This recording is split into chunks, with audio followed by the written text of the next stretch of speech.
অনেক তো হলো মোহব্বত কা শরবত, lemon mojito, mint mojito, watermelon mojito. এবার একটু বাংলায় ফিরে আসি, কি বলো?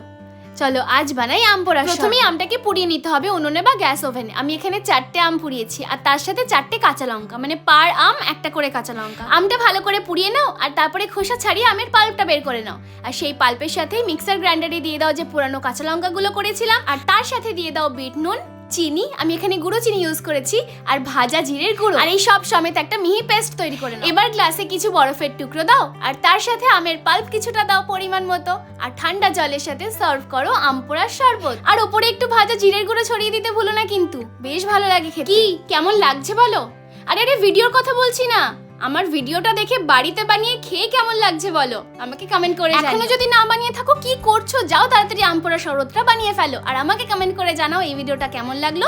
চ্যানেলটা সাবস্ক্রাইব করতে একদম ভুলো না। বাই।